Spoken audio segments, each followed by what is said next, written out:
Okay ji, अस्सलामुअलैकुम, welcome to my YouTube channel. I hope आप सब खैरियत से होंगे।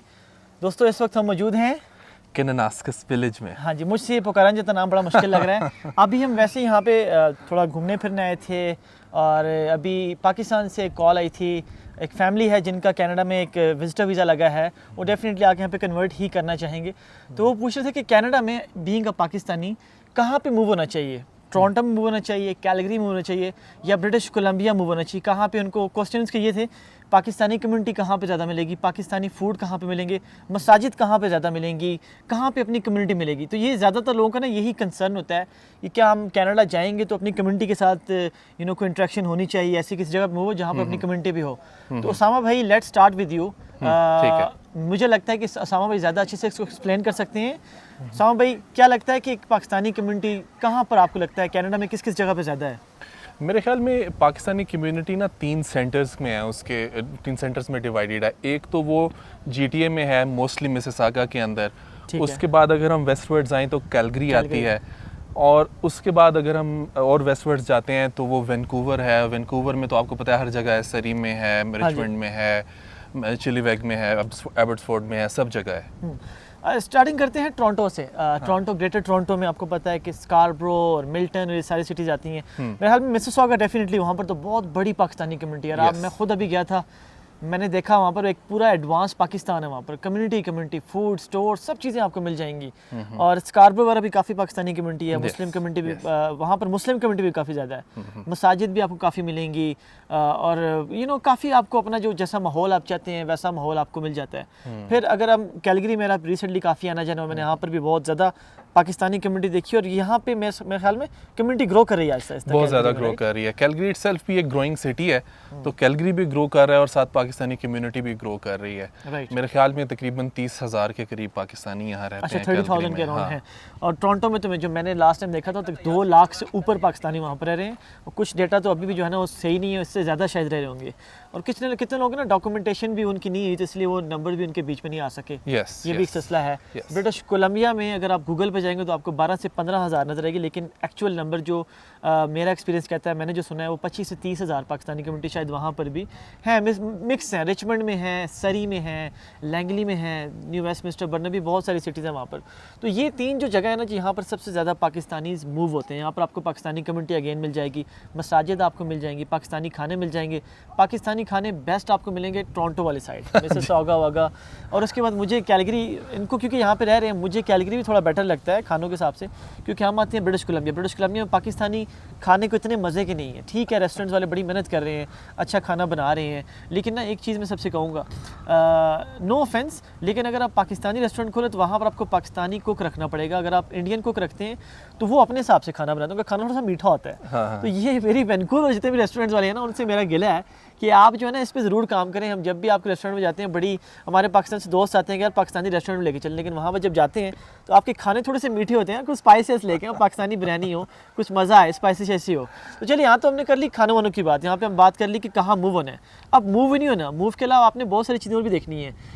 इकोनॉमिकल जगह कौन सी है आपके लिए, आपको जहाँ पर ज़्यादा फैसिलिटीज़ मिल पाएँ, एजुकेशन, ट्रांसपोर्टेशन होगी, मेडिकल फैसिलिटीज़ होगी, जॉब्स, सबसे बड़ा मसला जो है जॉब्स। आपको जिस जॉब मिलेगी तो आप आगे ग्रो कर पाएंगे। What do you think Usama भाई, इकोनॉमिकल अगर हम देखें इन टर्म्स ऑफ एकोमोडेशन, ये सबसे मेन चीज़ है। एकोमोडेशन इज़ वेरी एक्सपेंसिव, तो किस तरह देखेंगे इसको आप? देखें, ये तो एकोमोडेशन जो जहाँ आपको सबसे सस्ती मिलेगी वो तो अल्बर्टा में ही मिलेगी।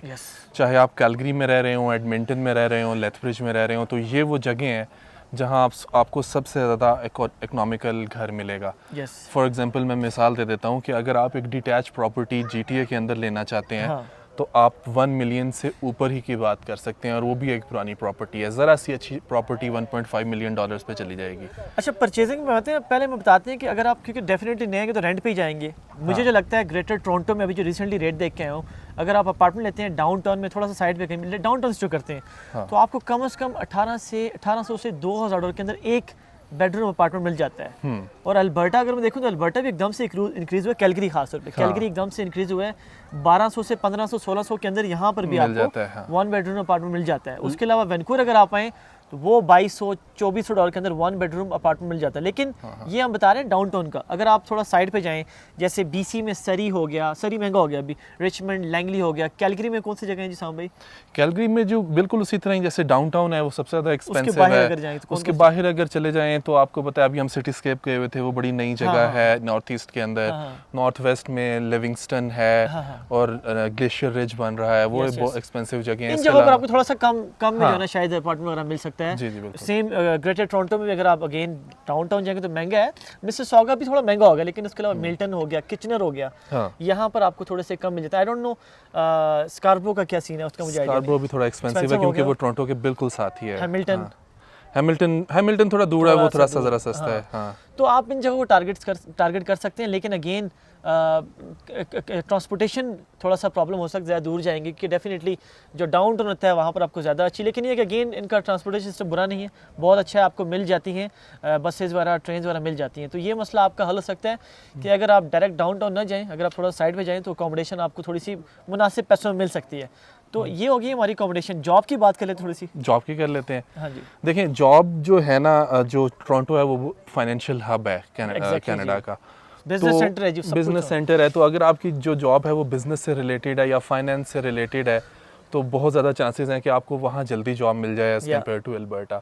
इसके अलावा वहाँ एक बहुत बड़ी मैन्युफैक्चरिंग इंडस्ट्री भी है, तो इंजीनियर्स भी वहाँ चले जाएंगे। वो तो एक वर्सटाइल सी जगह है, तकरीबन सभी किस्म के प्रोफेशंस जो है ना वो टोरंटो के अंदर ना सेटल हो सकते हैं। एंड जो ओंटारियो में अगर आप अल्बर्टा में अगर आप इधर आते हैं तो यहाँ की दो बड़ी इंडस्ट्रीज़ हैं। यहाँ यानी कि ऑयल है सबसे बड़ी इंडस्ट्री है, उसके बाद जो बीफ मैन्युफैक्चरिंग है वो उसकी बड़ी इंडस्ट्री है, और उसके बाद रियल एस्टेट है और आईटी को ये बड़ा उस पे फोकस कर रहे हैं। हाँ, फोकस कर रहे हैं। आईटी के तो प्रोग्राम्स भी ना यहाँ पे अल्बर्टा एक्सेलरेटेड टेक पाथवे है। तो अगर आप इन प्रोफेशन से रिलेटेड हैं तो आप ज़रूर फोकस कर सकते हैं कैलगरी एडमिंटन में जो जॉब को ढूंढने के लिए। जो BC है, BC की सबसे बड़ी इंडस्ट्रीज़ में से एक इंडस्ट्री है माइनिंग। माइनिंग की एक बहुत बड़ी इंडस्ट्री है, और BC आपको पता है कि एरिया में इट्स ह्यूज एक्चुअली, ये पाकिस्तान से भी बड़ा है वो। तो आप उधर माइनिंग की जॉब्स को फोकस कर सकते हैं, आईटी की जॉब्स हैं, रियल एस्टेट की जॉब्स हैं, सब कुछ है उधर।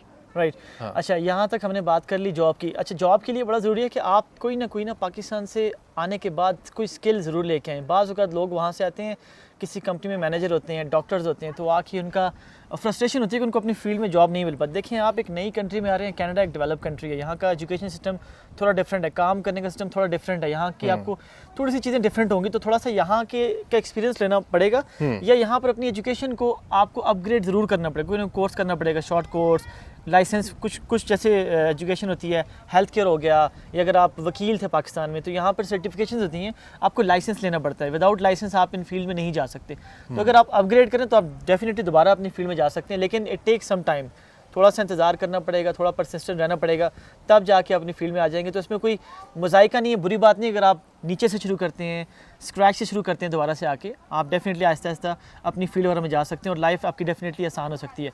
बच्चों के बहुत ज़्यादा बेनिफिट्स हैं जी कनाडा में अगर आप मूव होते हैं। फैमिली बेनिफिट बहुत ज़्यादा है, चाइल्ड बेनिफिट्स अगर आप देखें, मतलब बच्चों के तो आपके खर्चे कोई है ही नहीं जी, गवर्नमेंट देती है। वो डायपर, दूध वाला खर्चा कुछ भी नहीं है यहाँ पर, सारे खर्चे आपकी गवर्नमेंट देगी। एजुकेशन आपकी फ्री है, 12 तक तो एजुकेशन बच्चों की बिल्कुल फ्री है। उसके बाद अगर आप यूनिवर्सिटी जाते हैं तो फिर जो लोकल्स हैं उनको उस पर भी ठीक ठाक डिस्काउंट मिलता है। हेल्थ केयर भी फ्री है जी। हेल्थ केयर आप थोड़ा सा बताएंगे जरा इसको। जी, हेल्थ केयर, वो आसिम की बात को मैं कंटिन्यू करूंगा कि वो बच्चों का आप जिस तरह करते हैं ना कि बच्चों की जो ऊपर एक्सपेंसेस हैं आपके क्या हैं, उनकी स्कूलिंग के एक्सपेंसेस हैं, उनके हेल्थ के एक्सपेंसेस हैं, उनके कपड़े खाने पीने के एक्सपेंसेस हैं। इनको 3 मेन कैटेगरीज में बांट लेते हैं। तो स्कूलिंग इधर फ्री है, हेल्थ केयर बच्चों का बिल्कुल कवर्ड होता है। इसके अलावा गवर्नमेंट जो है आपको पर मंथ कुछ पैसे प्रोवाइड करती है, फैमिली आपकी इनकम के हिसाब से, कि आप अपने बच्चों को पालें।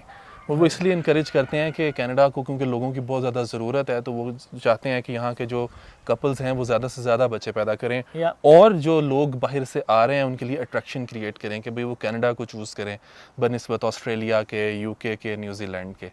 बिल्कुल जी। उसके अलावा यहाँ पर हम बात करते हैं हेल्थ केयर एजुकेशन की बात हो गई। अच्छा, नेक्स्ट हम बड़ा इंपॉर्टेंट है जी, आप जानना चाहेंगे कि जो आपको सैलरी मिलेगी जॉब के बाद, या अगर आप जो परचेज़ करेंगे उसमें यहाँ पे टैक्सेस भी देने पड़ते हैं, क्योंकि यहाँ पर सिस्टम ना, यहाँ पे बड़ी लाइफ जो है बैलेंस है। यहाँ पे कोई ऊपर नीचे वाला सिस्टम नहीं है, upper class, lower class, middle class, ये वाला सिस्टम नहीं रखा उन्होंने। जैसे आप कहते हैं ना हज़रत उमर का जो दौर था, ये वो दौर आपको यहाँ पर मिलेगा। अगेन जैसे आपने बात की ना, जैसे जो बच्चों के टैक्सेस हैं, तो जिसकी इनकम ज़्यादा है तो उसको, सॉरी बच्चों के जो बेनिफिट्स हैं, जिसकी इनकम ज़्यादा है तो आपके बच्चों को जो चाइल्ड बेनिफिट्स मिलते हैं वो कम मिलते हैं। अगर आपकी इनकम कम है तो आपके जो बेनिफिट्स हैं बच्चों को ज़्यादा मिलते हैं। तो इस तरह से आपका जो सिस्टम है वो बैलेंस हो जाता है, आपकी खाने पीने का, रहने वहने का, वो बैलेंस हो जाता है उसमें।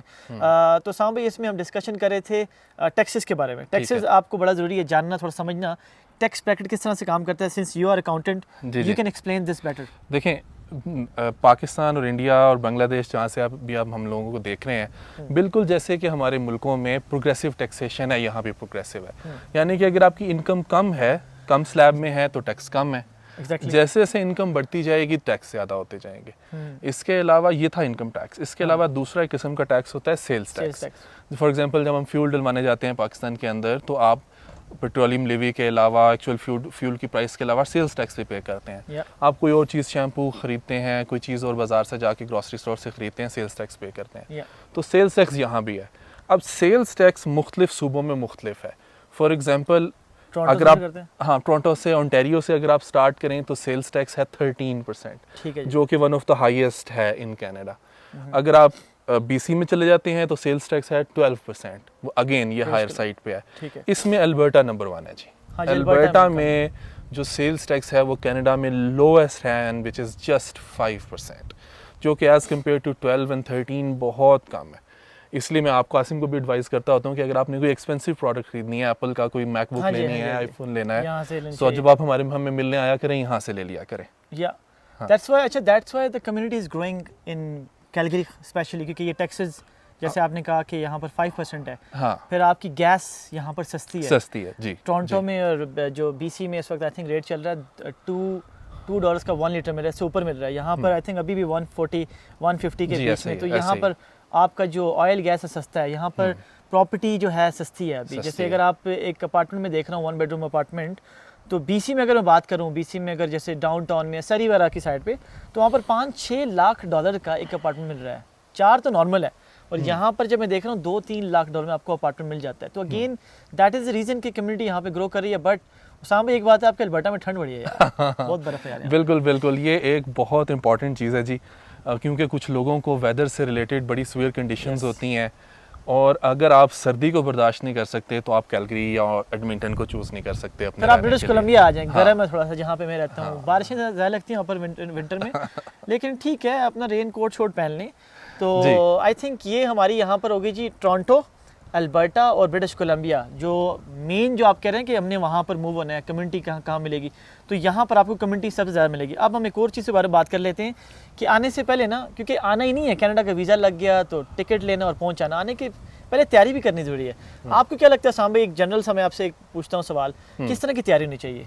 देखें, जो आपने आना है ना, तो सबसे पहले तो आप अपने कपड़ों को तरतीब दें, क्योंकि यहाँ का जो वेदर है ना, आपको उसके मुताबिक तैयारी करके आनी है। यहाँ के नॉर्मल कपड़े तो आप ला सकते हैं, लेकिन जो जैकेट्स वगैरह हैं वो पाकिस्तान से ना लें, उससे फ़ायदा नहीं होगा, क्योंकि वहाँ की जैकेट्स यहाँ बिल्कुल नहीं चलती। चलेंगी नहीं, आपको फ़ायदा नहीं होगा, वो यहाँ आके लें।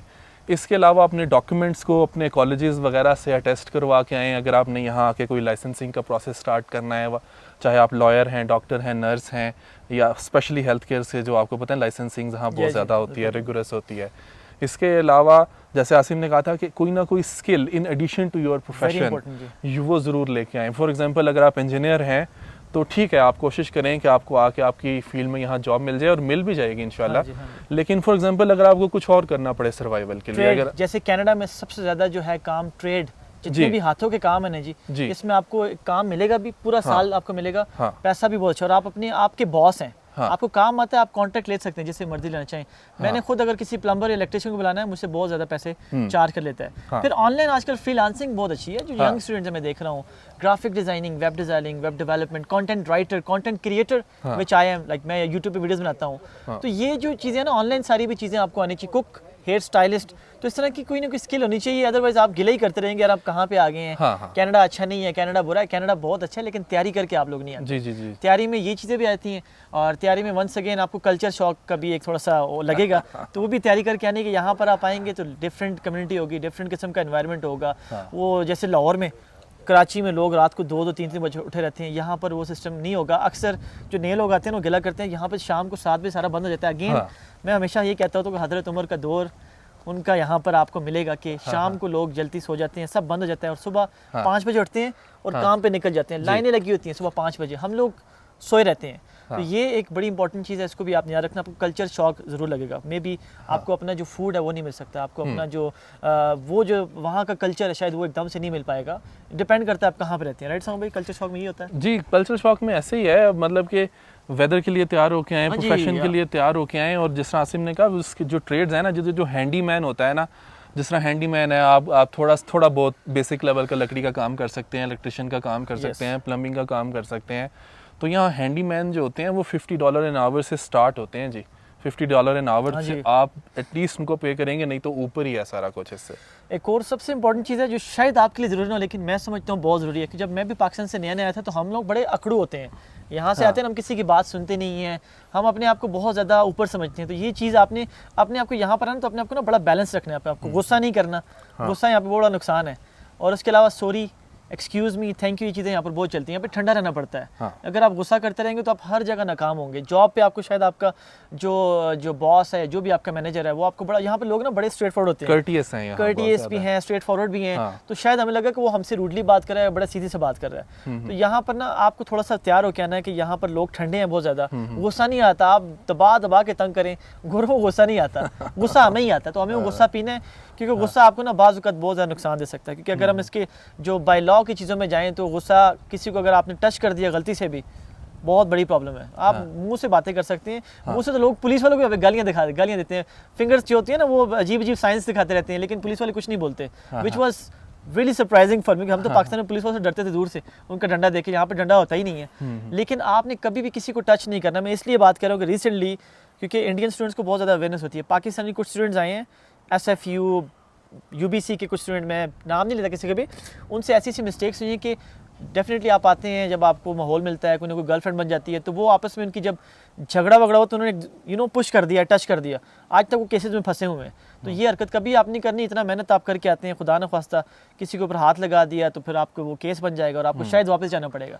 तो ये चीज़ें बड़ी इंपॉर्टेंट है, शायद आपके लिए इंपॉर्टेंट होगी, लेकिन मुझे लगता है कि it's very important being a content creator. मुझे लगता है कि मेरी रिस्पॉन्सिबिलिटी है मैं आपको ये छोटी छोटी बेसिक चीज़ें बताऊँ। हाँ, एंड पे मैं सिर्फ एक ही चीज़ ऐड करना चाहूँगा, वो है ड्राइविंग।